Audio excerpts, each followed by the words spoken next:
Ambry Thomas has been playing well the last 2 games. He's had 2 good games in a row.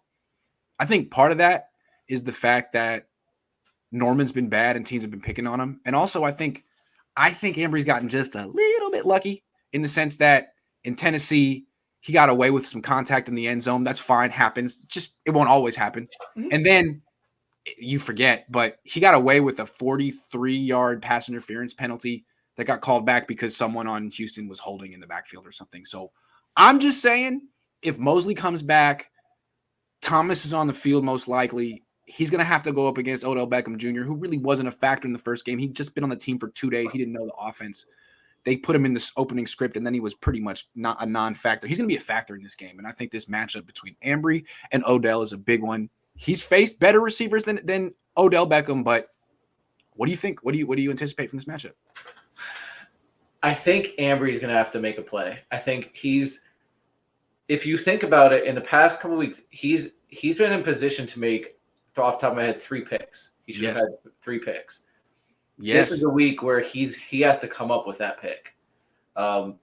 And that'll help offset some of the mistakes that he makes, and probably will inevitably make versus Cooper Kupp or Odell Beckham, whoever they match up on him.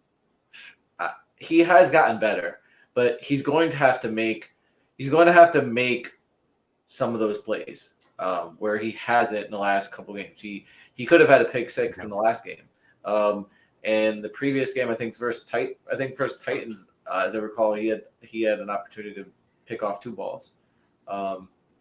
So he's got to hold on.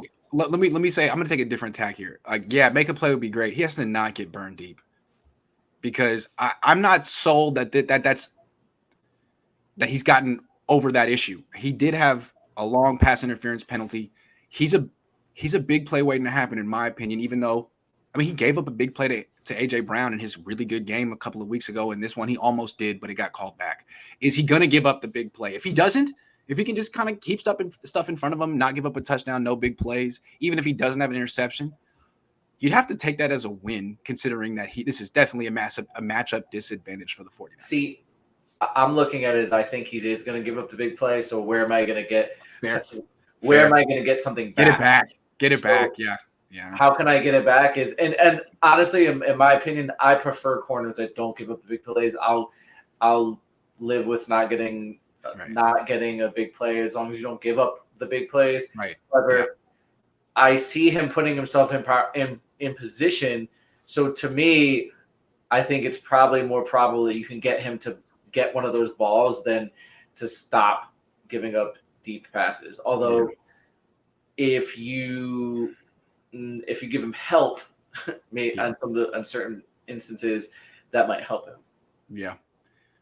It seems to me, again, I'm expecting a grim, tight, playoff type, low scoring game where both play callers aren't taking a lot of chances, and one big play given up by Ambry Thomas could swing things. So I'm watching this. He has played well the last 2 games, but I'm kind of wondering, is it a little bit of a mirage? Is he going to come back down to earth? Are the Rams going to go after him in ways he hasn't been targeted the last couple of weeks because Mosley's back? Again, we don't know if Mosley's back.